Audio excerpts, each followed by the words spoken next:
রাস্তার পাশে একটি দুর্ঘটনা কবলিত ডিম বোঝাই পিকআপ উদ্ধারের সময় দ্রুতগতির একটি যাত্রীবাহী বাসের চাপায় ৫ জন নিহত হয়েছেন। এই ঘটনায় আরও অন্তত ৫ জন গুরুতর আহত হয়েছেন। শনিবার সন্ধ্যায় ঢাকা খুলনা মহাসড়কের ফরিদপুরের ভাঙ্গায় সুয়াদি বাসস্ট্যান্ড এলাকায় এই দুর্ঘটনা ঘটে। ডিমের গাড়ি দুপুর সময় পড়ছে। ওই ডিমের গাড়ির লোকজন আইছে, আমাদের এখানে স্থানীয় লোকজন ওইখানে যায় ডিমের গাড়িগুলো উড়ে দিতে সাহায্য করতেছে।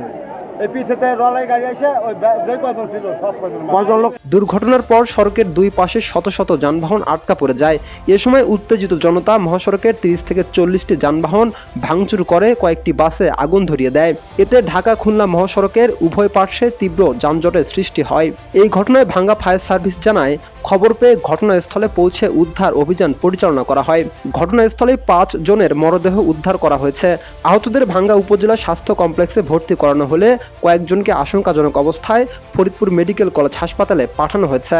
এই ঘটনায় ভাঙ্গা হাইওয়ে থানা জানিয়েছে, বৃষ্টির কারণে ডিম বোঝাই একটি পিকআপ দুর্ঘটনার কবলে পড়লে স্থানীয়রা সেটি উদ্ধারের চেষ্টা করছিলেন। এ সময় ঢাকা থেকে গোপালগঞ্জগামী নড়াইল এক্সপ্রেস বাস নিয়ন্ত্রণ হারিয়ে তাদের চাপা দেয়। পুলিশ ও ফায়ার সার্ভিস পরিস্থিতি নিয়ন্ত্রণে কাজ করছে। নিহত ও আহতের সংখ্যা আরও বাড়তে পারে বলে জানিয়েছে হাইওয়ে পুলিশ।